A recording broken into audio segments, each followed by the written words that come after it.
find yourself getting passed by multiple cars, as I mentioned earlier on. So you are in a very precarious situation, but he often finds himself in these places. He doesn't qualify as well as he races. Up front, they are getting with Lee Aberdeen and Luca Varani, not very far apart at all here. But I just want to see how Alistair Haight deals with Marcello Kessler coming around the old hairpin.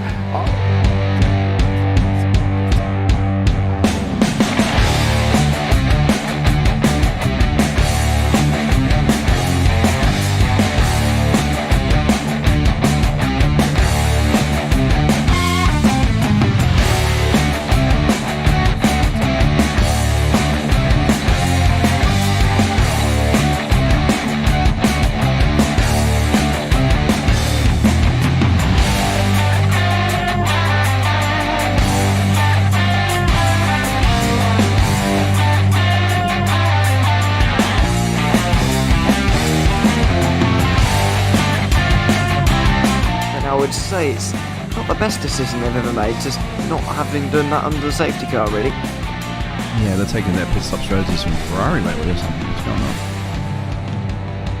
on? In turn one, just too much gas on them, too much feet on the loud pedal, and unfortunately he's dropped him all the way down the order. But Philip Hammer is out in front by an 8.91 seconds.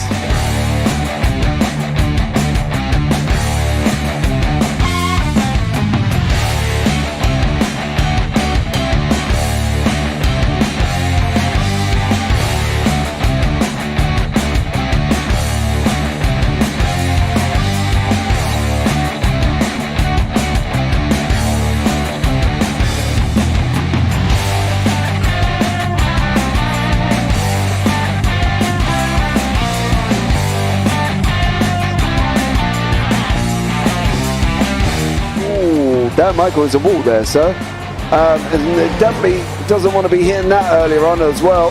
Difficult, the understeer is in the dirty air through that final corner because it's such a long corner and you get dragged off into the grass very easily. He'll have the slipstream down towards the chicane. Peterson was briefly alongside, but that slipstream has saved him and kept him in third. Yeah, Varani now lost a little bit of time to Aberdeen, about half a second. Peterson is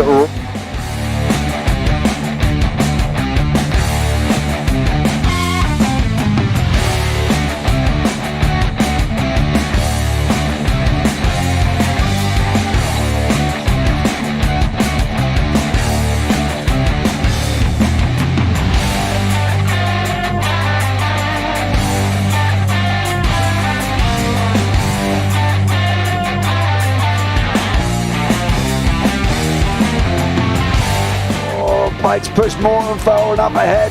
He's got out of line. Is now Pike going to have a go at Werrell? Don't push him off. He's in the championship fight.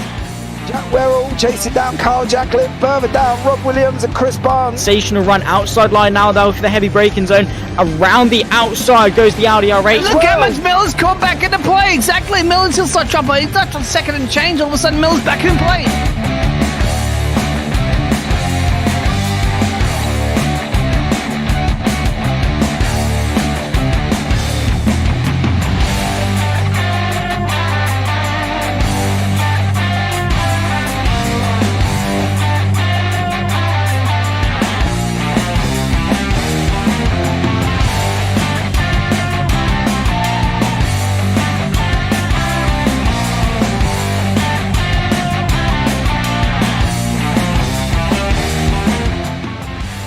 On to the back end of Phil Jocelyn. So there's been a lot of movers and shakers in this first 2 laps here for race. Absolutely serious racing league. Everybody's a lot of fun. Yeah, and it's all about the entertainment. So I hope everybody is enjoying themselves out there in the chat. We know that Ron is been enjoying himself watching the Burger King machines off into the grass a little bit there as they're really bunching up now.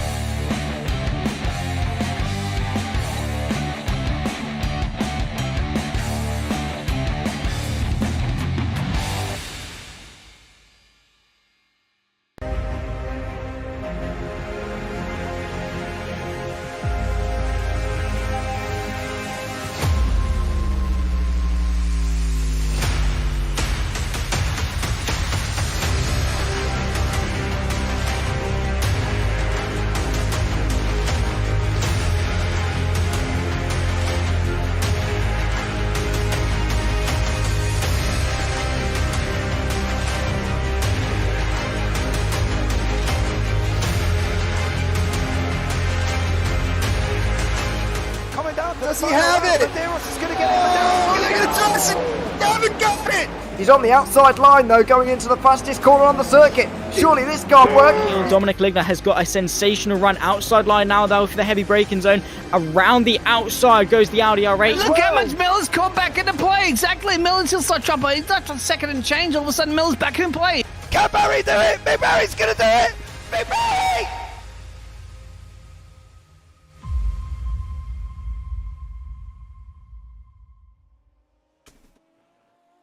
Good afternoon, ladies and gentlemen, and welcome back to the Super Formula, iFormula Series, Round 5, live from Spa-Francorchamps. I am James Parfitt. I'm going to be joined in the booth by the wonderful Zach Sweeney here this evening as well. So Zach will be joining us very, very shortly, guys. As per normal, we're just coming to the end of quali, and then we will go into a 5-minute warm-up before we go into a race. Let's bring you up the score situation on the doors at the moment here as well. And currently there you go. They are currently on your screen once more. And it is the Mario Barbaru out on top at 117 points with Arturo Mayorga on 104. Then you got Hans Schlogel on 86 with Gianluca Iliano on 85. James Malaire on 56 with Adrian Colorseed on 54. Mackenzie Roon on 31. And then Frederick Højgaard Larsen on 28. That is the last of the pros. In the AMs, of course, Frank Pisa is out on top on 94 with Jacob Pisa on 71 with Eric Magnussen on 71. Derek Miller on 49 and Tyler Gilbert 48. Daniel Dixon 46 and Alexander Sharner down on 41. Let's bring Mr. Sweeney into the booth and have a quick chat with him. Mr. Sweeney, good evening, dear sir. How are you? Yeah, really good. Making my sort of bi-monthly appearance on the iFormula League Championships as such. It's always something at some point I end up being on a broadcast for these guys, but no complaints from me. I think the last one was a Silverstone race of sorts a few weeks ago. Of course, we now come to another legendary circuit in the form of the circuit, the Spa-Francorchamps, in some very, very good machinery. I've always liked the racing dynamic that you get when it comes to Super Formula. I think Spa, albeit overused, good venue for these guys. Yeah, it can be. I don't really know how to put this, really. I'm trying to put it in the nicest possible way. Spa is iconic, right? It's iconic. It's a classic circuit. It's one that people love. And I do love it. But I think after a short period of time, when you see it on every calendar, on every series, and you're on it at least once a week, and it just, I don't know, for me it just gets like you almost want to sit there and think, okay, please update it, bring it out to the 2024 spec. Let's see the pretty colours on the left hand side of El Rouge and Radion and all the way up the hill. You know, do something with it, bring it forward so we can start loving it again, because for me it's just like, oh, and we're at Spa. Do you know what I mean? It's a hard one, but I get what I think I know. Yeah, I mean, I would like to obviously update it to the current spec, because obviously a lot of the track has been changed. Obviously turn 1 has been, the runoff's been shortened. At Rouge and Radion, it's been sort of widened a little bit to obviously negate any chance of, well, reduce a little bit any chance of accidents. Of course, as iconic of a circuit it is, it's a very dangerous one here in the heart of the Ardennes, and there's not really much they can do with Spa as such to make it safer. But they've done the best with what they've got, made it a bit more tricky, but also a little bit more safe. So yeah, it would be nice to have obviously the Belgian flag on the curbs, and just to bring some life, because in iRacing, Spa is such a bland circuit, I suppose, like with the colours of the curbs and all of this. Yeah, it's not very pretty to look at compared to what it is in real life. Doesn't take anything away from the racing that you can get, though, particularly in some great machinery like the Super Formula. A very difficult car to drive. I think any fast open wheel is going to be quite a niche. But push to pass, you can use that both to attack and defend. Not a crazy amount of dirty air and not ridiculously quick, i.e. like the Formula 1 cars is such on iRacing.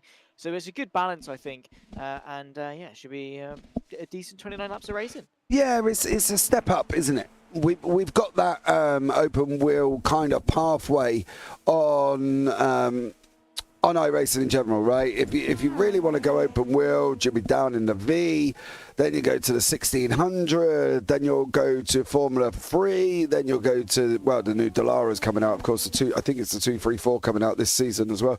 Then you'll go up to Formula 4, and then you'll go into the Super Formulas, and then you might go to the W13s, right? And obviously there are other variances off that pathway. You can go into the IndyCar pathway if you want to as well. There's a couple of Dallaras that you can play around with, but that's generally the open wheel pathway. So I think if anybody really wants to get to the point of driving Super Formulas, you've really got to look at the pathway that you've got to take. If you're coming into rookies and you're wanting to go, all right, I'm going to go into a W13, never going to work unless you follow the normal pathway through, because otherwise jumping from a Formula V to a W13, well, that's just completely blinking different.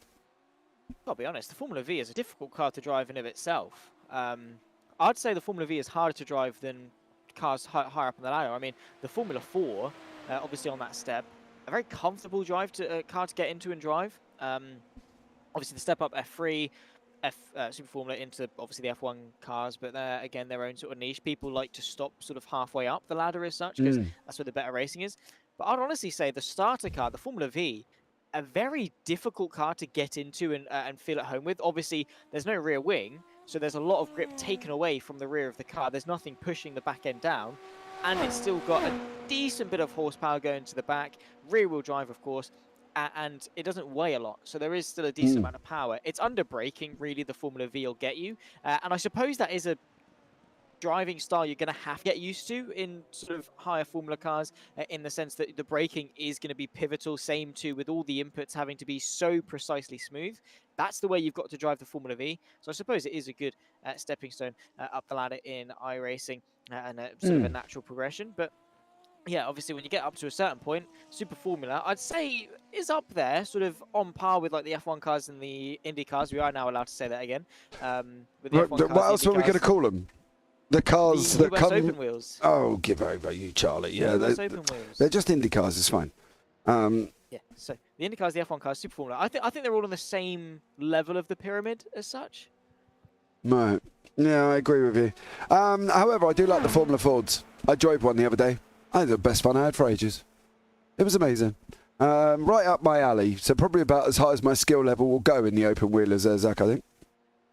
Yeah, probably. My favourite, no surprise, really, is the Formula 4s. I don't know, I've always liked the way the Formula 4 drives.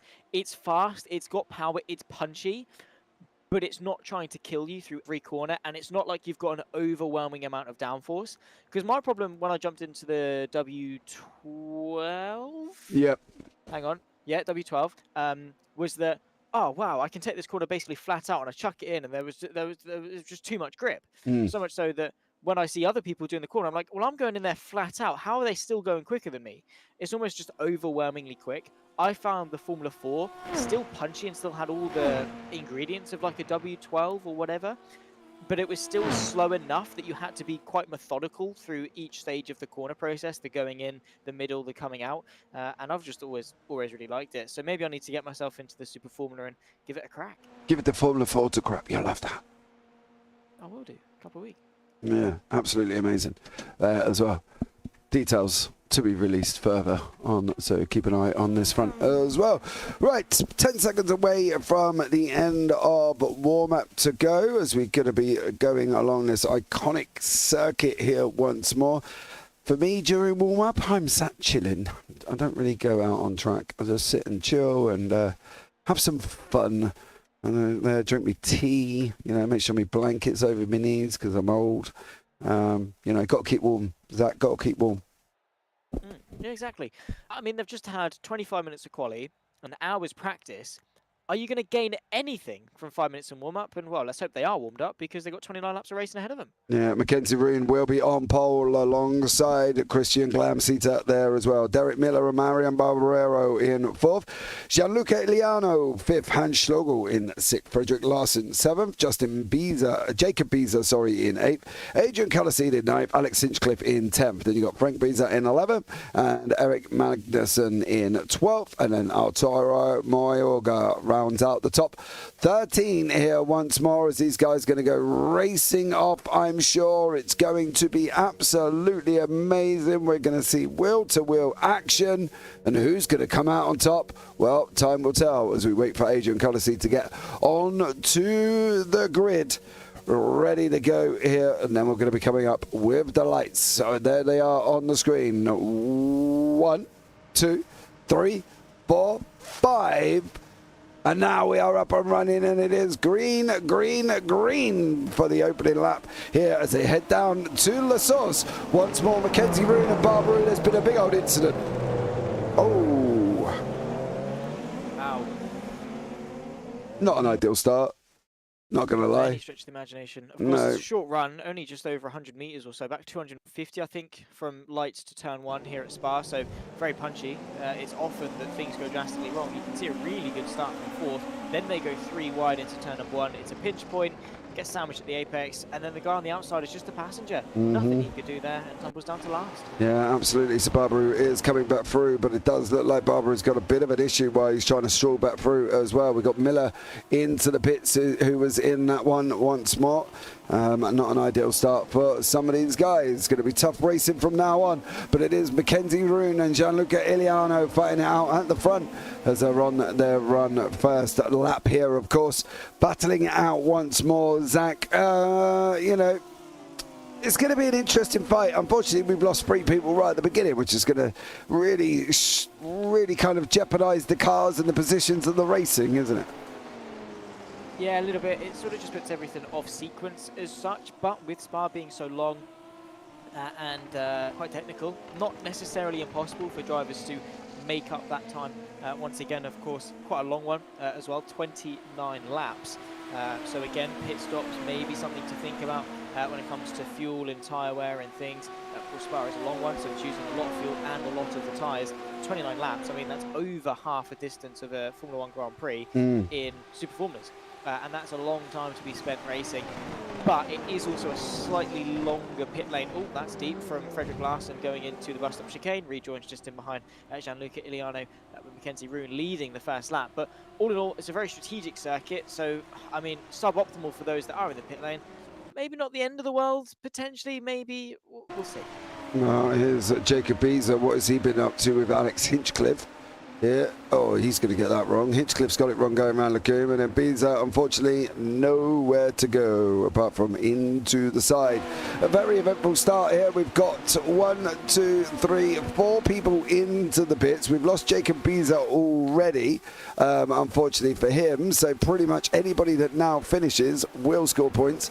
They were all on for scoring points anyway, but unfortunately now with Jacob Beezer going, they're going to all be scoring quite a chunk of points as Gianluca Iliano gets a little bit closer to Mackenzie Roon on that run down into Ravage here before they go through No Name. However, I have really noticed, Zach, I pulled up a track map earlier on.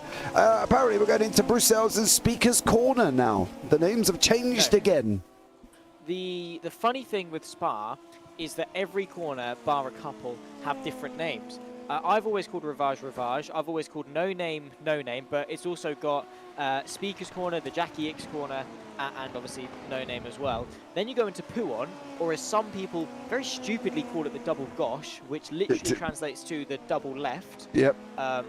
Through Pouon, because obviously you turn left twice, I guess. It's simple, but it's Pouon. Then obviously into Pif-Paf, some people call it Campus. Or La Fagné.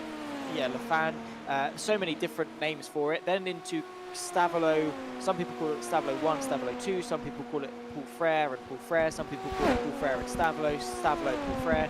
So many different names for each of these corners.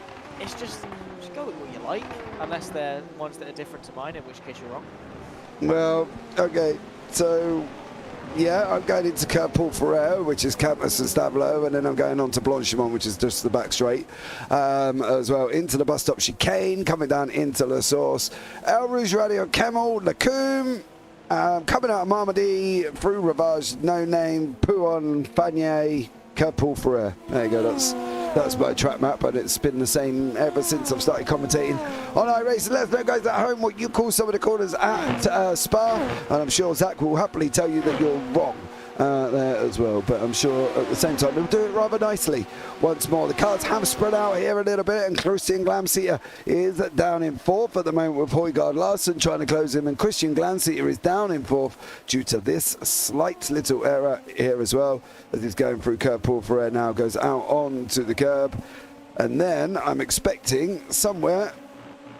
No, he doesn't. That might have just been a slowdown coming out of Curb Paul Ferrer, to be honest. So very easy to do here at Spa. Again, track limits are going to be quite strict, and drivers are going to have to be obviously very cautious of them, being very careful not to exceed, because they do rack up fairly easily here at Spa. Or slowdowns, incident points, all of them very quickly. You'll be surprised how quickly they add up, especially if you spin or have contact. Straight away you're looking 2-4 wrecks in the span of 10 seconds sometimes, purely because you've had some slight bit of difficulties, and well, unfortunately, at this stage of the race, we're about lap 3 in, so it is just going to be a case of drivers focusing on themselves. I mean, they're starting to spread out a little bit, so they're going to have to be extra wary of those track limits, because it's so easy once you're by yourself to just sort of lull yourself into that sense of complacency. Yeah, that full sense of security. I'm going to have Sunday roasted tomorrow with chicken and potatoes and gravy and some peas and carrots. As well as we get a back marker. I don't know, they're Scottish peas and carrots. They just want to be, okay? Stop harassing it. No, you do you, mate. That's I will. Fine. As long as I don't eat haggis, that's all good there as well. So, but I think overall, the problem is when you're doing racing like this, you have a mixture of pro and AMs, right? And the AMs are separated by zeros at the beginning of their name, so their number. So the car numbers will 016, 034. Unfortunately, we lost Beanzer, and then Frank Beanzer's still in as well. So it's always going to be an interesting scenario, because if anything like what we had at the beginning, where it's a bit more chaotic and people have come together, and Barbarou's got damaged steering, and 4 of them, I think it was, went into the pits, and it does spread the cars out, which makes it, I don't know, it's almost like just watching Max Verstappen drive around the circuit on his own. Do you know what I mean? I mean, that's, to be fair, sometimes it's an art in of itself, just watching as to how good he is, but yeah, I can understand. Sometimes it does drag on a little bit, but thankfully we've got a fight for the podium sparking up between, of course, Kilseed and Glamseter, of course, the Icelandic driver ahead. And then, of course, they're both from Norway. Oh, no, wait. Are they both from Norway? Hang on, no, yeah, because Iceland's blue, isn't it? Yeah, so blue. Hang on. Oh, I'll give you that. Why is Kilseed's flag different? Because why is it different? They're not from the same country. They're different provinces of Norway? No, they're different. I'm going to look, but they're from different countries, aren't they? Gee whiz. You said they're both from Norway? No, well, I thought they were both from Norway, but well, Colourseed is still different. Colourseed is still from Scandinavia, so that's a Scandinavian flag. Oh, anyway, here comes Glamseter to the outside for the podium. Anyway, let's see what Colourseed's going to do in terms of a defence. Not much, and the Norwegian, I know that one's Norway, 100% is through fairly easily, and then the unknown province of Scandinavia in the form of Colourseed. It's not unknown, I don't think. However, I've never seen that flag look like that before. Is that Iceland? No, Iceland's blue. Okay. Oh wow, this is something to do while things like quiet down a bit.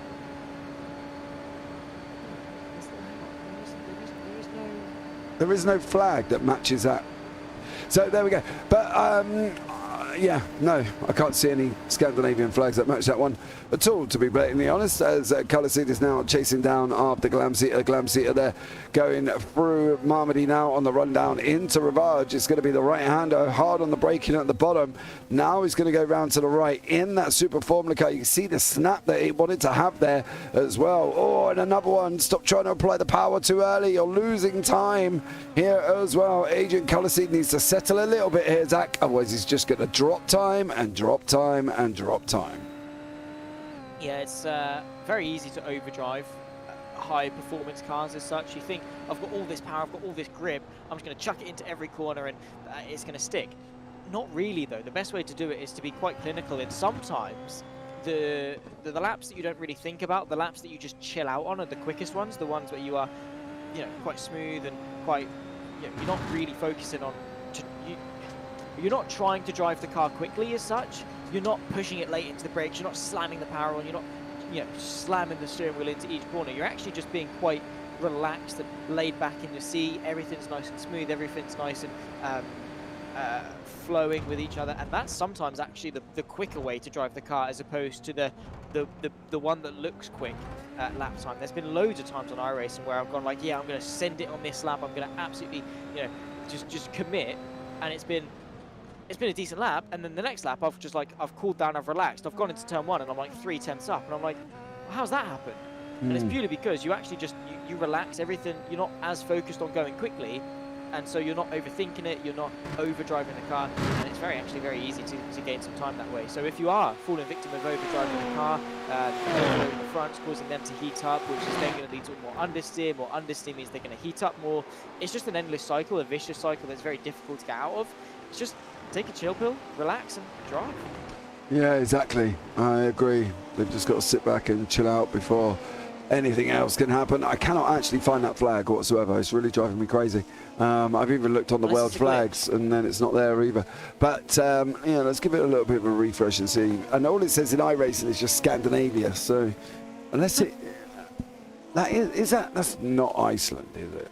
It's not. Iceland okay. Iceland is. Well, let us know down in the comments below, or in chat if you are here as well, what flag that is alongside Adrian colour seat there as well. We know it's Norway above. Frederick Larsen from Denmark. We've got them. We've got Sweden in there as well, and Romania and America and Austria and Italy at the top. But unfortunately, Adrian Colourseed is just confusing us just a little bit of where he's actually from. But the cars are getting well spread out now as well. We've lost Frederick Højgaard Larsen. We've lost Jacob Beazer. We've got Derek Miller into the pits and Frank Beazer also into the pits as well. And that is because Derek Miller did that. Oh, ouch. Yes, I believe there's going to be a car involved in this. As he's coming down, he is into the bus stop at the moment. That's a little bit far back. So he slows out. So there he lets him through. So it must be Derek Miller and Højgaard Larsen. Ah, that is harsh. Oh, is there anything that you could really attribute to the inside car there? Yeah, why is he coming over to the right-hand side? The outside car, no, it was all on the outside car for putting him in the wall. I'm not even sure why or where he thought he was going to go or what the situation was, and I believe they were actually on different laps. Derek Miller was a lap down, he was just trying to unlap himself, so I'm not entirely sure what that situation was there as well. I know it was push to pass, it's certainly not punt to pass. So as we've got a couple of people out there of the race already, and I wouldn't be surprised if Derek Miller is done as well. The cars are well spread out here now, Zach, once more as we get this racing up and running. We're on lap 7 of 29. We've got 22 remaining here. I suppose we could say anything can happen because we've just seen it happen, but let's hope at some point these cars come back together. Yeah, fingers crossed that we have a bit of a lively race. Just to, spice things up a bit. I mean, no discredit to Mackenzie Roon. He's up there leading the way. Of course, the fantastic driver that he is when it comes to high-end Formula machinery. He's a very, very quick driver who is remarkable at just the balance of the car, really. Of course, commentating on him over in the Sim Racing for Simpletons Championship. He's a fantastic driver in that. Of course, multiple-time runner-up in the championship. And yeah, he's obviously taken to this championship. I think I said this last time I was on iFormula and basically just picked up Mackenzie Roon because he's a remarkably quick driver. But then you got it all wrong. I did, yeah, because I said he's a champion. He's not. And honestly, I suppose that's a compliment to him in some regards, that I was so confident that he was a champion. I suppose that just tells you how good I think he is, I suppose. But, I mean, he's proven it right now, 4 seconds clear. Yeah. He is absolutely flying at the moment with Iliano behind that and Glamseater behind that and Colourseed behind that, and people spread out all the way through, unfortunately, through the grid, as you can see, there is literally nearly 1 minute 7 back to Hinchcliffe. We've got Miller 2 laps down, we've got Beezer 7 laps down, we've lost Frank Larson, we've lost Jacob Beezer here already, and it seems to have all gone a little bit Pete Tong for some of these guys right at the beginning of this race. Lap 8 of 29, 21 to go here again. Mackenzie Roon is out in front. Welcome in if you are here. Don't forget, like, subscribe and turn on the bells once more. That would be absolutely amazing. As you all know, it is completely free on YouTube. We've got some very interesting information coming up on the JPB series soon as well, so keep an eye out for that one, as there's a lot of action coming out of JPB over the next few months. We've got no fewer than 6 leagues, I think. Clio, NASCAR Tuesdays, GT4, Endurance Series, 100% Series, and a special replacement series for TCRs on a Friday. So don't forget, if you want to get yourselves involved in that one, you can. Also, don't forget, if you want to get yourselves involved with the Super Formulas from iFormula, you can as well. Links down in the description below. Click Discord, reach out to Alexander Shana, and I'm sure he will be able to set you up with what he needs you to do. And if you want to get yourselves in the Super Formulas, you can. They're also F3s as well. They're doing the F3 tomorrow. So if you want to get yourself involved in that, click the link, join below, and then everything will be good to go. And I'm a poet and I don't know it, Mr. Sweeney. I wouldn't necessarily say your linguistical skills are quite you do realise what I do for a living, right? Yeah, but James, come on, this isn't a hard job, mate. We don't need to be clever to do this job. Anyone could do this job. We're just the lucky ones that realise that it doesn't take a lot to actually do it, so we just do it, and get paid a ridiculous amount of money for it. Anyone could come and steal our jobs. It's not a difficult job to do. It's not like a niche market, like an offshore engineer. Yes, but it's having no, it's not. You're right, to be honest. An offshore engineer does a lot of them probably are harder than a job that we do. I'm not going to lie, we get to talk about virtual race cars going through virtual race tracks, and on the odd occasions, we might be on real race cars in the real world, but that's obviously a different path level altogether. But I think at the end of the day, it's still being able to, because, I've spoken to people who have said to me about commentary and that as well, and they just, you bring them in, and then is having the confidence to be able to speak like we do. Don't get me wrong, some of our stuff is completely illiterate and makes no sense when we get excited, because we're trying to spit words at a rate of knots that makes us go faster than our actual brain would think, and then we just end up spluttering them out like a trooper. But I think overall, it's having the confidence to be able to do what we do to a level that we do it. Yeah, I mean, anyone can commentate. It just depends as to the standard you do it. It's like I can play the piano, just not very well. Can you? And that's what I mean. I can't. But I can. Okay. I can play certain parts of the piano. The black and white bits. Press the keys. Yeah, black and white. That's the thing. anyone can jump into a commentary booth and say, "Here's a car, Mackenzie Roon coming into turn 1," and that's not necessarily good commentary, but that's still commentary as such. Anyone can do it. It just depends as to what standard you take it. And then also with that, the job itself is maybe only about 25% of it. Maybe sometimes it's half of the job, right? The broadcast itself, it's the prep, it's the networking, it's the contacts, it's the, giving your mate a nudge. Can you get me in on this series? That's also what's around it as well. It's the handling your invoices. It's keeping track of all your scheduling. It's making sure that you aren't mixing up the championships, right? There are so many different things that go into it besides just commentary.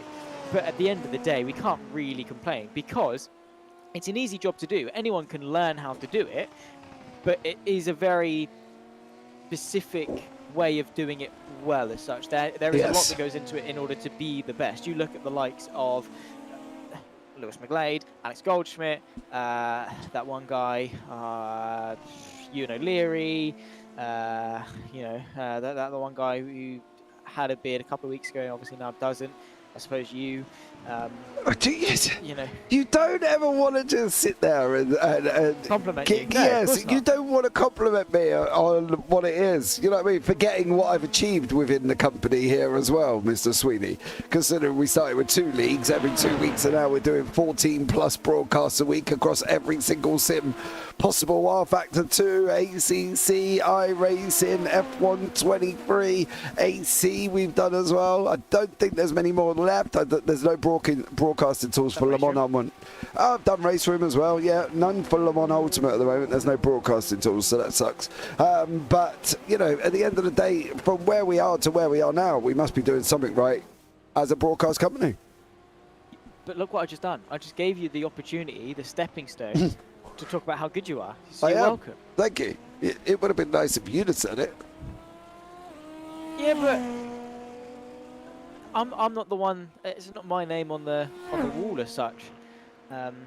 It's yours. You know, good old JP Broadcast. I mean, it could mean anything. It doesn't necessarily have to mean. To be fair, mate, when I started the company, I didn't really know what to call it, to be honest. So that was just the most easiest thing. I even put in the Discord for JPB Links about the fact of, shall we change the name? And every single person turned around and went, no. So we are what we are. Unfortunately, there as well. They were like, no, no, your name's your no. Yeah, I know. You've built that reputation around yourself. You've built it up as JP Broadcasting. It would make no sense to suddenly change it to something random like Ace Ventura Racing or something. I don't know. Or World Simcasting. No, because first of all, I don't like it when people call it casting. That's right? true, because it's not. Announcing. Sim Sport Announcing Academy. Why is it an academy? I don't know, because I've got young people in here. Are you calling me an academy level commentator? Seriously? Really? Hey, you can't even pay me a compliment, so you get what you're given, dear sir. You know what I mean? No, I was on that same roster of top 10s in the semis, mate. Don't you belittle me? Oh, mate, yeah, but now here we go, an argument up in the JPB booth here as well. You pushed for yours. I just sat back and watched mine roll in naturally. Love you. Right. Unfortunately, guys, it might sound like you've come in and you've just come into a podcast of two people chatting, but they are so spread out that not a lot is really happening, which makes it really difficult for us. We can obviously tell you what's roughly going on, but unfortunately, not a lot is going on. We've got Mackenzie Roon, Iliano, Galamsi, and that is a back marker behind Iliano as well. So I believe that could be one Mr. Hinchcliffe. Nope, it's not. Oh, where is he? That is a back marker behind him there as well. So let's pick up on Iliano and go and have a look who is behind him there. It certainly is not Galamsi. Galamsi wasn't that close, but there was a back marker in the middle. So yeah, it'd be interesting to see what pans out. Hopefully these pit stops might bring people together, Zach, but it's gonna be tough, right? Because we have got a lot of gaps at the moment. Yes. I mean, a 4-second gap between Mackenzie Roon and Gianluca Iliano. It's not a lot when you think about it. I mean, one spin for Mackenzie Roon, 4 seconds is done, and he's then going to have to catch it back up. The only problem is that to actually close that 4-second gap on raw pace is going to be even more difficult, because that last lap, it was a 54.888 for Mackenzie Roon, it was a 54.721 for Iliano. So it was a gain, but not to the standard that he's going to be able to gain 4.5 seconds in a span of half a race type of gain. He's going to need a lot more than that for that gap to close, and it is going to be very, very difficult for him. However, there is a very interesting battle between Gianluca Iliano, Christian Glam-Sita in the near future, obviously on the horizon. Fastest lap set by the Norwegian. He's not actually a million miles away, only 1.1 seconds back on the Italian. Of course, that chasing car right there. So we say they are spread out. Of course, that's the fight for the lead in the rest of the pack. This fight for second, though, not bad. Yeah, they are coming back together quite nicely, Glamsita and Iliano, so I'm expecting this battle to take place. Glamsita has caught Iliano over the last few laps as well, of course. So Iliano, they're going to be under pressure from Glamsita. You can see he has literally pulled out about 2 seconds over the last 5 laps there, Zach. Great gain from Glamsita, but it's really no surprise that he's that quick, because he's quick in every other series we see him in. Every other series? Yeah, I see Christian Glamsita in the IGP F3s. Oh, of course. No, that's fair. Obviously, I have only done 2 rounds of that, I think, ever. So, you know, forgive me, but I'm sure he is quick in every other series. Oh, no, he is. He's swifty. He is a little bit swifty. Taylor Swift? Yeah, he's Taylor Swift. Comes in like a wrecking ball. No, that's not Taylor Swift. That's Miley Cyrus. Oh, never mind. But either way, he is tucked up right behind Christian Glamsier here as well. See, top quality commentary. WA Broadcasting, turn on interval basis instead of gap, my man. I would love to, dear sir, but it's not going to tell you a lot different to what you're actually looking at, apart from the fact that you've got one close battle when we're looking at that on the screen at the moment. The gap was to the leader. You'll be able to see how far they are spread out there as well, but as you can see at the moment, there is one battle taking place and you're staring right at it, dear sir. So thank you very much for the advice, and it's on the screen for you there as well. Glamsier with Iliano. I don't think it's going to be too long. We've got 16 laps remaining. I'd be surprised if Iliano maybe lasts one more lap, possibly, without Glamsier getting through. We'll find out. Depends how hard he wants to defend it, of course, because we're about halfway through the race, give or take a couple of laps, of course. So let's see how hard Gianluca Iliano is interested to battle with Glamsier, because, oh well, there we go, the Norwegian straight on the attack, not quite close enough into the bus stop, but they've got a huge gap behind and a huge gap in front. Maybe they are aware this is the best they're going to get, and maybe Gianluca Iliano wants to fight for this second place. Well, that's the thing. He's obviously always got a choice to fight, isn't he? And he can give it a good old go, and he could try and scrap as much as he wants. He's obviously going to use coming out of La Source through El Rouge and Radion. But at the end of the day, he's now got to make sure that that push to pass is working frantically, because Glamsier is also going to try and get past him as well. So it's going to be a big defence for Iliano and a big push to pass for Glamsier, which is not going to take very long. The draft in these cars is so strong, and there we are up, we are running, we are through as we're coming down into Lacombe there as well. So a great job here from Glamsier as they're running side by side through Lacombe, out the other side, coming into Marmaduke. Job done, job's good, and thank you very much, and Glamsier is on his way. Yeah, simple as that, really. When it comes to push to pass, it's such a high-speed circuit. Press the button, you get, I don't really know the exact amount extra horsepower from push to pass, but to my understanding, it's essentially an engine map. So, it is. It gives him a little boost. It just dumps more fuel into the engine. Obviously, more fuel, bigger bang, more of a push. Bigger push, car goes fast. So yeah, you just get more power. Car obviously can rev a bit higher and drive a bit faster.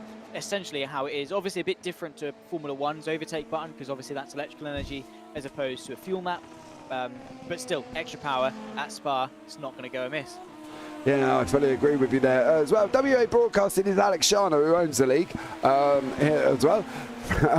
Hate that I had to miss it again. The late start made it impossible. Yeah, I know, they put it back, didn't they? Do you know what? I would have understood if tomorrow's F3 had gone back, but I didn't quite understand why the Super Formulas had gone back. I know it was it qualified of F1 today? And then the race tomorrow's... Yeah. Oh! The race was today. Ooh. The race was today? Is it? What day are we? It's Saturday. Because next week in Saudi Arabia, is it Ramadan starting or something? Something to do, like some holiday, or well, not necessarily holiday, religious thing in Saudi Arabia that stops them from racing on the Sunday, so they push it to the Saturday, and there's a rule that says races have to be at least 7 days apart, so they then had to push Bahrain back a day to obviously chill with that rule. So yeah, that's why the race was today. Qualifying was yesterday. Oh. Who won? Do we know? What do you think? Checo Perez beat Max Verstappen and took him out in turn 1. Yeah, that is what happened. If you want to live in, obviously, the delusion. I'm guessing Max just ran away with it again, did he? Oh, Jesus. Give him ballast. I mean, I'm a Max fan, so I don't really mind. Give him ballast or something. Why? Oh, I don't know. Because it's getting boring. Yeah, but why? Why is that his problem? It's not his problem. It's just that it's getting boring. And why is that his problem? Why should he be punished for it? I'm not saying punish him, but it's... Don't give him ballast. That's punishing him. Let his tyres down or something. SRL TV there, which is Dan Mould, I'm probably going to presume here as well. Welcome in, Dan. Thank you so much for joining us, buddy. Yeah, I don't know. Do something to him. Make him drive in reverse, or every pole position he gets in qualifying, he has to go and start at the back of the grid. I don't know. Just make it interesting, will you? Jesus, this is going to killer of a season if he ends up doing that again once more. So let's get these action with Glamseater and Iliano. Iliano not letting Glamseater away. We're on lap 15. We've got 14 to go here. Coming into the bus stop, they are side by side. Is Iliano going to get it right this time? Glamseater's going in. Jobs are good, and thank you very much. Iliano says, see you later. Don't. Take care. Yeah, Saturday and Saturday for Real F1. I'll see you tomorrow at race. You certainly will. Don't punish the fast drivers. Dan, I would punish you if I could, but unfortunately it affects all the cars and not just you. Because you need ballast in TCRs, dear sir. Too quick for your own good. He needs Delmont to buck up his ideas and get quicker. Well, this is also true as well. If Delmont, put the practice That in. was not even racing and I'm slating him. I know. Listen to you. Anybody think you knew what you were talking about? So, there we go. But going forward, I don't really know how they're going to make F1 any fairer, to be blatantly honest with you. You've just got a kid who's good and everybody else, well, you're rubbish. Crack on. Get on with it. Fast. Man up. You know what I mean? Exactly. Just get better. So, again, Formula One, the pinnacle of motorsport, or as it's dubbed, it's man, it's machine. Obviously, you need a combination of both. You need a really fast driver in a very fast car to win. Obviously, there's a team surrounding it, all the lovely guys and gals behind the scene doing what they do. They need to also step up and, again, if people can't step up to the occasion of Red Bull and Max Verstappen, then that's their problem. I agree. Yeah, Dan has put Merc dominated for years. It's Red Bull time. Yeah, I do agree with that. But it ain't both. Where was Checo? Did Checo finish second? Does anybody know? I don't really watch the Grand Prix. I haven't really watched it. I didn't even know it was on. So that just basically sums up my area, doesn't it, today, that was going on. The last thing I read about the Grand Prix was Christian Horner. But apparently that got thrown out as well. So I don't know what was going on. But yeah, Max Verstappen, Perez did get second. Go Checo. And then we got the two Ferraris. And then we got Russell, Norris, Hamilton down in seventh. Never mind as well. So I'll tell you what, Carlos Sainz, if he goes out this year and absolutely annihilates Lewis Hamilton and takes the place in the podium that Hamilton hasn't got, and then gets booted out of Ferrari for a 41-year-old man, well, I think Ferrari are going to look like... Yet, is he? Yeah, he is. Hamilton's still in his 30s, isn't he? He's not far off 40, mate. He's 39, I think. Well, exactly. He's 39, probably 40 this year, 41 by the time next year. Why would you do that? I don't understand it. So I'm hoping Sainz goes out and absolutely proves a point. You know what I mean? I rate Sainz a lot. Yeah. He finds a home somewhere else. Obviously, we have just seen, I believe, Gianluca Iliano also Glamseater into the pit lane for their respective stops. Still waiting for, well, actually everyone's come into the pit stop at least once. So basically, pit stop phase is done and dusted. A couple of people may be taking tyres, a couple of people maybe not, and just getting their way to the end of the race. 39. Yeah. He is 39. Yeah, well, exactly. But look, at the end of the day, right, the way I see it is they're dumping somebody for somebody 10 years older. So he's 39 this year, apparently. He was born on the 7th of January, 1985. So he'll be 39, he'll be 40 by the time next season starts. And yeah, it is, right? Age is just a number. I do understand that, and I get that. Look at Fernando Alonso. That kid seems to be able to run forever. He's like a Duracell bunny. He just keeps going. And the weirdest thing as well, have you seen Fernando Alonso's pictures over the last 5 years? He seems to have got younger in his photos. It was really quite weird. Somebody posted, how does Fernando get younger over the last 5 years? And the images of him have just been really quite bizarre. No, I know age is just a number, right, at the end of the day. But I still think that it was a tweet on, well, Twitter, funny enough, that somebody put, explain Hamilton's move to Ferrari in football terminology. And the only sentence I could come up with was, washed out Premiership player moving to the Championship for one final payday. That was it. I can't see that being any form of progressive move for Ferrari. If that's the best they've got, then they need to be looking at their academy. They need to be looking below where they're at, their feeder series is, because clearly their driver talent pool is quite low that they have to bring in somebody who's 40. It's not. Ferrari have got a ton of talents. They've got Ollie Behrman in F2. who's looking really well. There's a couple other drivers. Obviously, I don't think Arthur Leclerc anymore, and to be fair, he's not great anyway. Obviously, they've got Sainz, and I think you're discrediting Hamilton quite a lot. I'm not discrediting the guy. I don't think he's as good as he was, right? And that's just a fair. I don't think he can touch Max. I think, don't get me wrong, I think a lot of Max's wins is not only down to his own skill, but also down to the car that he's in.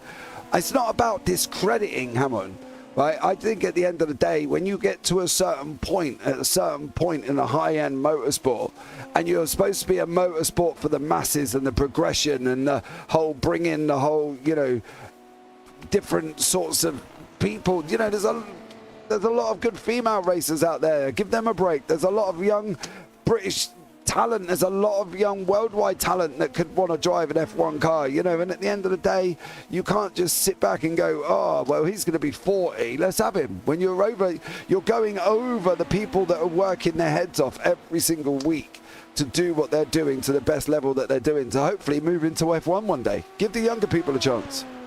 But why? Well, why not? Do you honestly think Lewis Hamilton's going to go into Ferrari next year and get anywhere near the championship?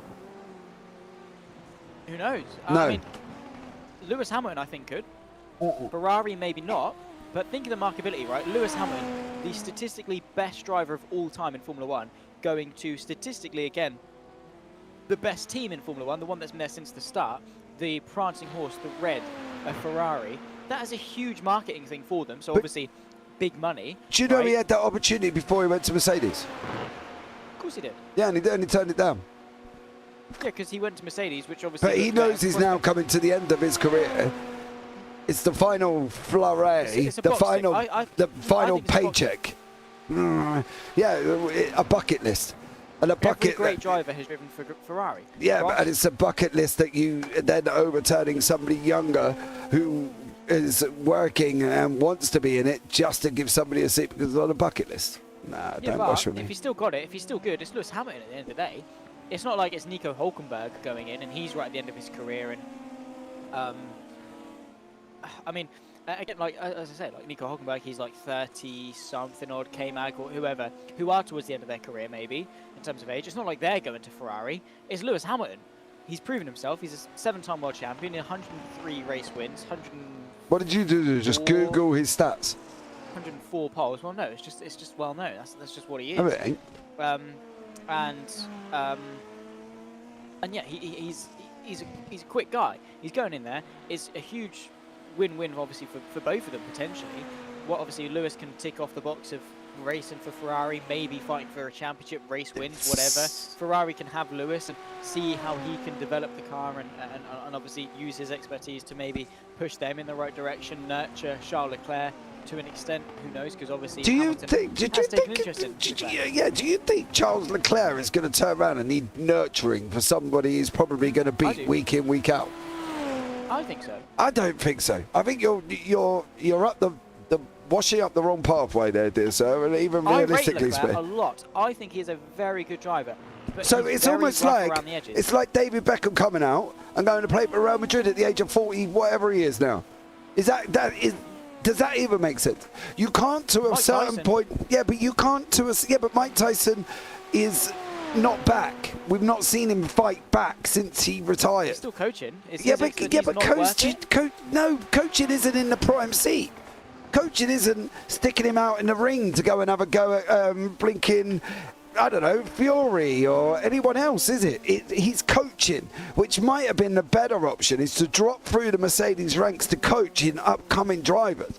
And it's like they've just said in YouTube chat, Andrea Kimi or Antonelli apparently is the kid that's going to replace him at Mercedes, right? That's fair enough. But there are other kids out there. There's younger kids that got a scrap. There's women that have got good battles, that have got good speed.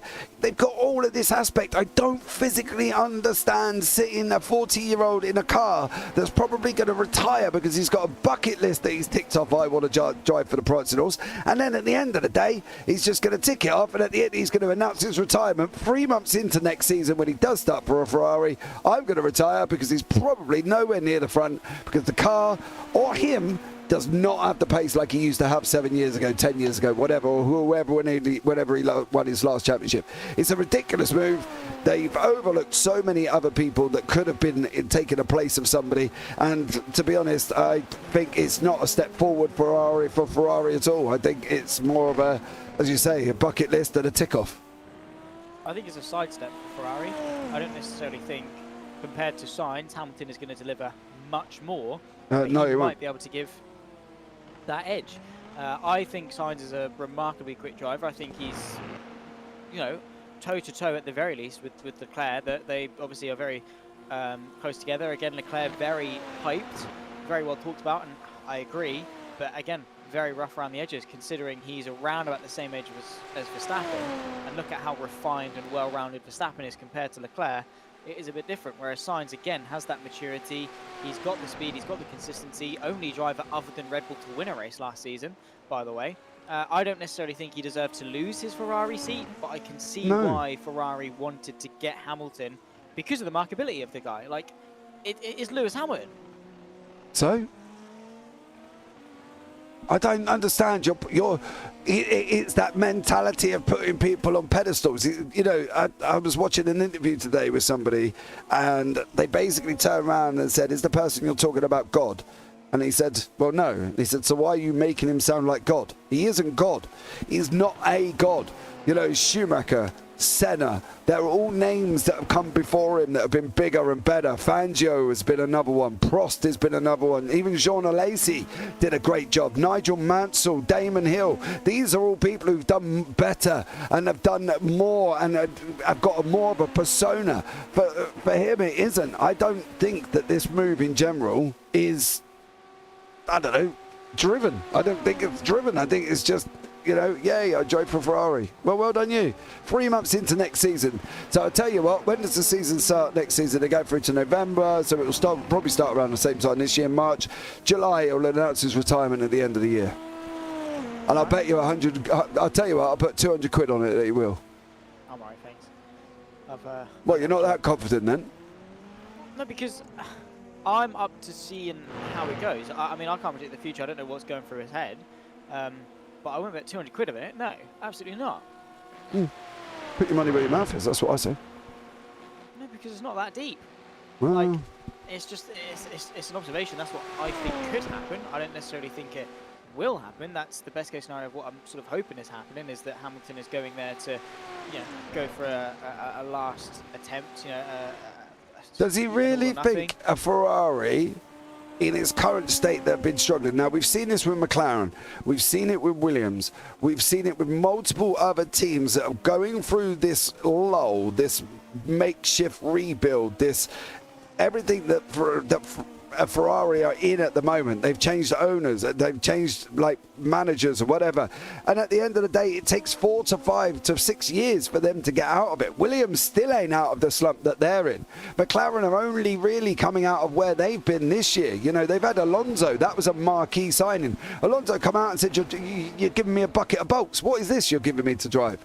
You know, and it takes that period of time, and Ferrari are in that. And I don't think, unless a bare miracle happens this year with Leclerc or Sainz, that they will get near the front. I think it's going to be a Red Bull dominated season again. I think it's going to be a Max Verstappen season, unless Checo's all of a sudden going to man up, grow some kahunas and actually go and decide that he wants to try and battle him. But at the end of the day, I still think Ferrari are way off where they should be and are way off where they want to be. They're the front runner of the middle teams that includes the likes of Ferrari, Mercedes, McLaren, everybody behind pretty much Red Bull, and still you start going out to the back end of the field, of course, and I just don't think it's worth it. Yeah, I definitely can empathise what you're saying. I can understand your reasoning. Dad, he's not actually. I think they're drawing with Michael Schumacher, isn't he? Are they on the same amount of championship wins? 7 each. Yeah, 7 each, Dan, so he's drawing at the moment. He was last year, that was why the uproar about the year before. But yeah, I don't know. I think there probably was better options for people to give a chance to. You know, they didn't really do it. I don't think any of Ferrari's junior roster are necessarily ready this year for the call-up. Ollie Behrman in F2, obviously he's been into his second year. He's not doing too bad, but Prema have given him a very poor car, it must be said, going into the new era of Formula 2. But there's some great drivers in Formula E. You know what I mean? Who? Great drivers in the Formula E. Well, there were the likes of Nick de Vries was in there. Nick got obviously his position where he did, and then got removed due to a wonderful lawsuit as well. You know what I mean? There's been lots of other drivers in Formula E that basically could have done come into it and done some great work that some of them haven't. You know what I mean? So I think it's a difficult scenario. Nick Cassidy, the New Zealander, has done well in Formula E as well. Pascal Wehrlein has done well. Obviously, the likes of Buemi and Verne are probably a little bit too old. Maximilian Gumpfer, another one. Sam Bird, another one. You know, Da Costa has always done well in Formula E. You've got Stefan Van Dorn, another one who's probably done better in Formula E than he did in his first stint in Formula 1. Luca Di Grassi, they're all there. Names that are doing it every single week. And don't get me wrong, you've got Dan Ticktum on there, but that depends on your personal opinion of that guy. But they're doing it every single week, and at the end of the day, they're doing it well. They deserve their opportunities. They deserve their chances. And I think it's just to go with somebody who's probably 10 to 13 years older than most of these people coming through the ranks and most of these people in Formula E to a degree, I think it's just a washover of what they're trying to do. It's almost like they're sticking a band-aid on a problem without actually resolving the problem. I mean, when it comes to your argument in regards to obviously putting another driver in it and saying, oh, they deserve it, that's great. But at the end of the day, if they haven't got the contacts, if they haven't persuaded Ferrari why they are going to be a better fit for Ferrari than Lewis Hamilton, again, I mean, Lewis Hamilton, he delivers, he's consistent, he's a team leader, he's a championship winner, he's statistically the best driver in Formula 1. Again, I'm not putting him on a pedestal and treating him like God, I'm just listing off his accolades. To Ferrari, Lewis Hamilton coming in and trying to maybe give him that appeal of maybe a better car than Mercedes, that final chance at a championship. It's appealing to both Hamilton and to Ferrari, compared to Ferrari looking and going, oh, this guy in Formula E, let's take... of course, Jake Dennis from Formula E, the reigning Formula E World Champion. He's remarkably quick. Ferrari look at that and go, oh yeah, actually, Jake Dennis is really quick in Formula E. Let's give him a chance in F1, even though he's never driven a Formula 1 car before, and let's choose him over Lewis Hamilton. It wouldn't happen, would it? Who's going to give these guys the opportunity when there are only 20 seats in Formula 1? I think where you've gone with that, Tony Parker at my local banger racing series wins constantly. So well, I think that's a bit. You've got to be in and around the level of Formula 1, haven't you? Like Formula E, like Formula 4, like everything else. You've got to be in and around it. But there are. I just think there were better options. I just don't feel that if Mercedes didn't want to sign a contract with him in a long-term deal.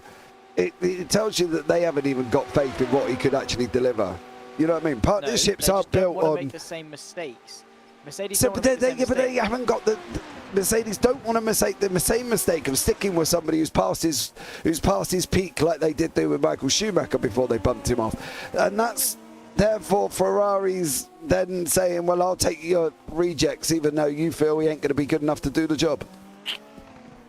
It's not that. It's that Mercedes obviously want to invest in their future, and they see Kimi Antonelli, who could potentially be the next Max Verstappen. Obviously, Mercedes were eyeing up Verstappen in 2014-15, and then Red Bull, obviously, because Mercedes committed long-term to Hamilton, and they obviously had Rosberg at the time, and then of course invested into Valtteri. They then lost out on the opportunity of bagging Max Verstappen. Now they have this talent that they've nurtured through the obviously through the ranks. Kimi Antonelli coming in from Formula, I believe the last thing he did was Formula 4. I think he completely skipped F3. He's now into F2. Mercedes don't want to pass up the opportunity and want to keep space free for Kimi Antonelli, because they know it's not going to be too long before he eyes up a seat. They want to be the ones that bring him in. Oh my goodness me, I'm looking at Iliano off the road ever so slightly. But Mercedes want to be the ones to put it into, put him into a nurturing seat, to bring him into Formula 1. They don't want McLaren or Ferrari or Red Bull snatching him up and preventing them from getting involved, like as what happened with Verstappen. I don't necessarily think it's a lack of faith in Hamilton. It's more realizing where their future is going to be 10, 15 years down the line, and Hamilton can only race for so long. There we go. Glamseater and Iliano, they've just swapped positions as well. Iliano, they're going past Glamseater. Actually, it looks like Iliano has possibly just got himself and run out of fuel here. It's either that or he's got a serious problem.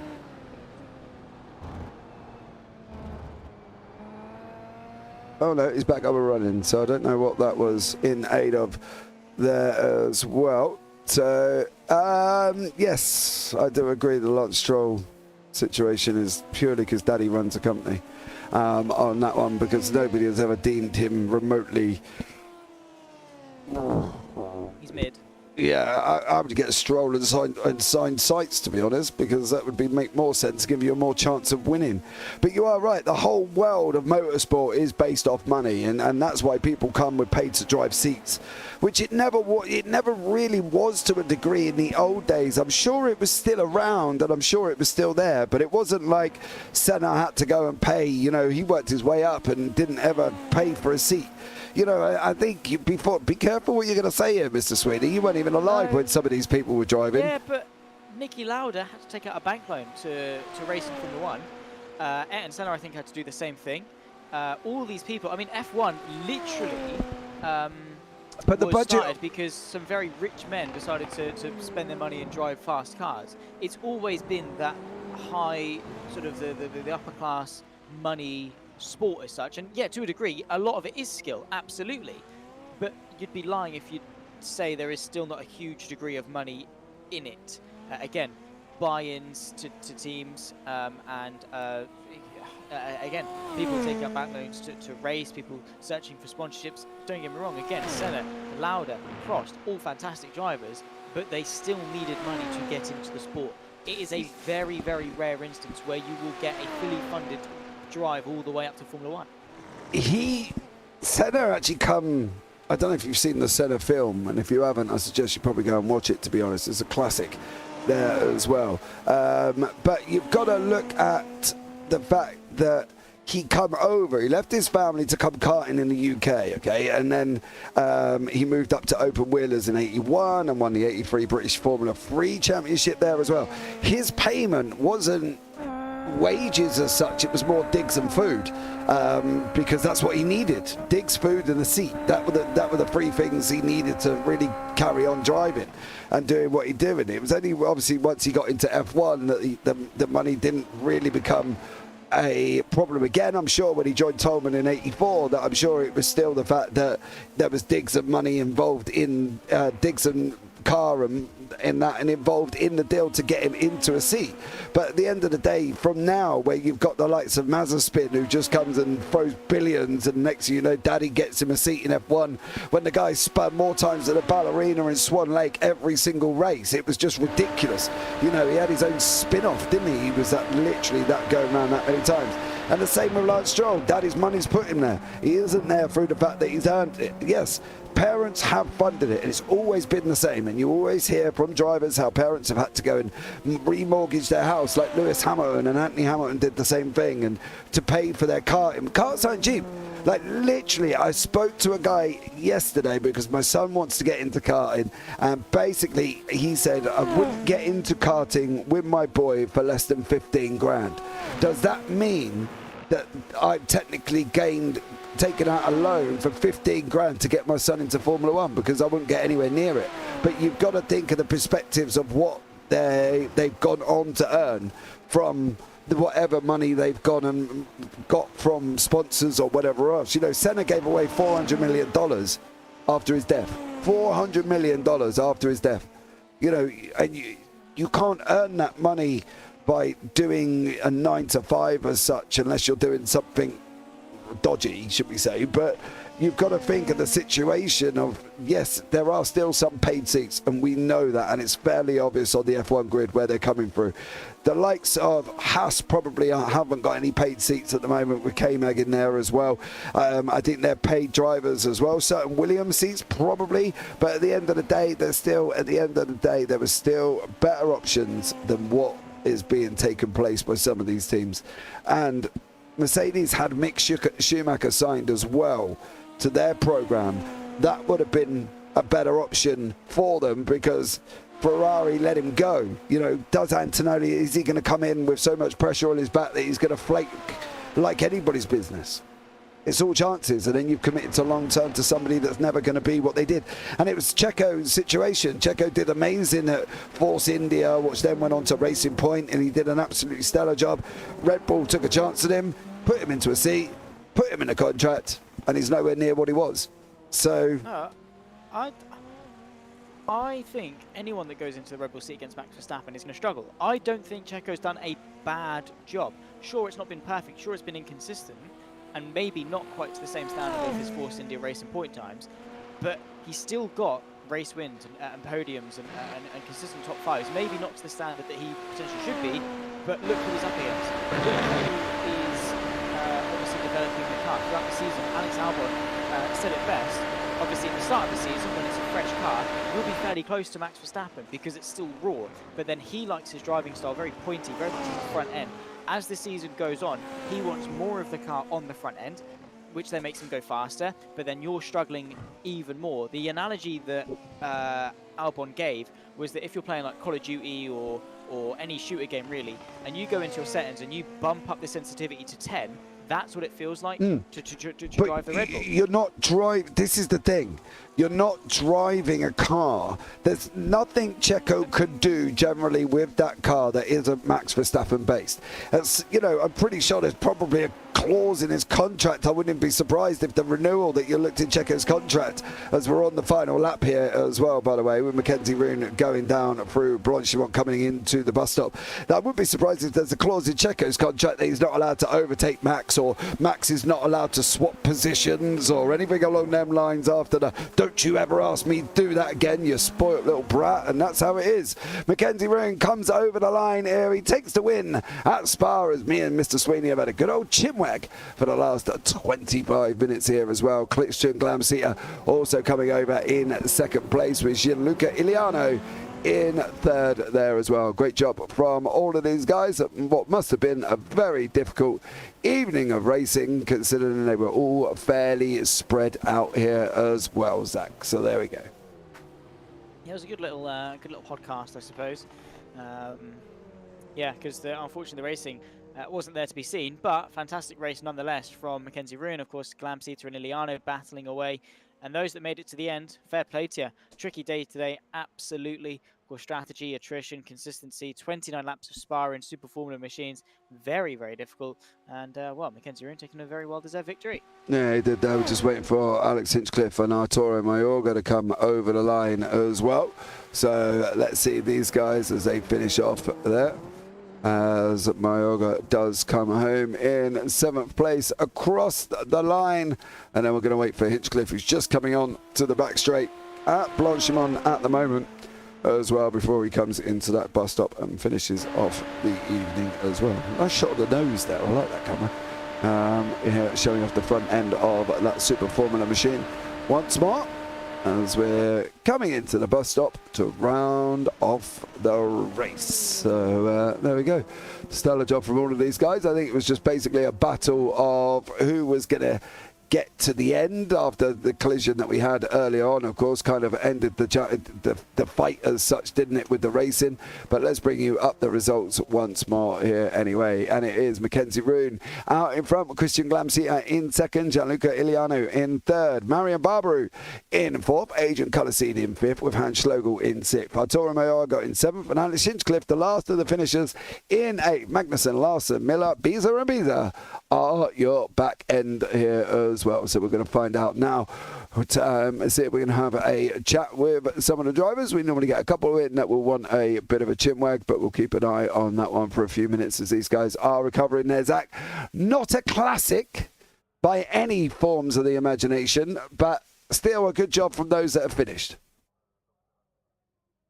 Yeah, exactly. I mean, the racing wasn't there, but it was still a difficult race. Like I said, obviously, as they crossed the line, the attrition was high. The consistency you had to have was mega. To keep it clean for 29 laps here at Spa and some very difficult machinery is a skill. And those that made it to the end, of course, all of them are rewarded quite nicely with points. The top 25 really get points, but it's well, everyone that finished basically got themselves a good chunk of points for finishing essentially inside the top 10. Mackenzie Roon, of course, keeping his nose clean for the entirety of that race, not an easy thing to do. Iliano versus Glamseether, both of them battling away, not an easy thing for them to be doing for that long. Did we see a volume of battles? No. Does that take anything away from these guys' achievements today? Not really. Yeah, absolutely.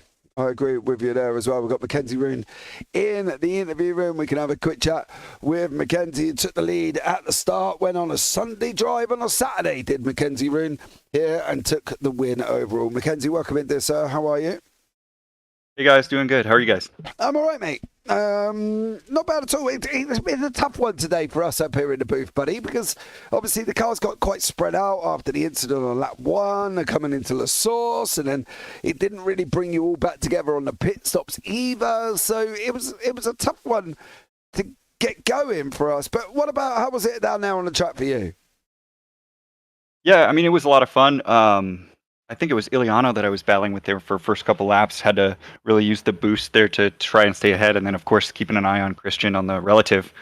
He's just so incredibly fast, but overall it was a great race.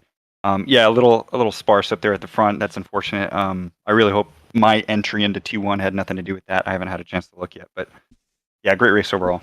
Yeah, absolutely. And I think at one point, Mackenzie, you can't really be blamed. I think it was Barbaru. They were 3 wide at one point going around La Source. So, you know, let's be real. You can't help it when you go 3 wide here either. But you, though, within the championship, of course, a nice little bump up in points there that you didn't have at the beginning of this evening's race. Absolutely, and it's awesome because, you know, I don't feel super confident in this car, so this is confidence inspiring. So I'm really looking forward to finishing up the season. You never know what's going to happen, but yeah, great points for the team. Yeah, absolutely. And if you drive like that, buddy, well, we might never know. We might see you near the top. Is there anyone you want to shout out before we let you go, fella?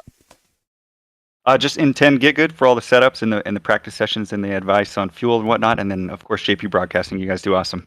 Thank you very much there, buddy. Much love. And look forward to catching up with you. Well, I'll probably see you tomorrow. Yeah, absolutely. Thanks, guys. Man. Well, there you go, Zach. And that was your winner, Mackenzie Roon. Doesn't look like we've got many other people coming in for a chat with us here as well. Not a classic. The racing wasn't there, but well done to everybody that finished, right? Yeah, basically, again, commendable stuff. It was a good opportunity for us to have a bit of a chat. Obviously, nice to have a bit of engagement from the YouTube chat as well. So if there is ever a slightly dull race, those in the JP Broadcasting YouTube chat, give us thoughts, feelings, queries, questions, whatever, and we'll just turn it into the JPZS podcast, I suppose, more than anything. But yeah, it was enjoyable, nice little chat, and Spa once again delivering. Yeah, right, there you go. That's going to wrap it up for us here this evening as well. It's been an interesting evening of racing, but thank you so much for joining us here as well, all of you in YouTube chat. Well, SRL TV there with Dan Mould, and also Alexander Shano was in there. Doodly doodler, I've just seen you pop in a great broadcast, guys. Dude, you're sneaky. You're just sitting in the back, not saying anything there, listening to me and Zach waffle on.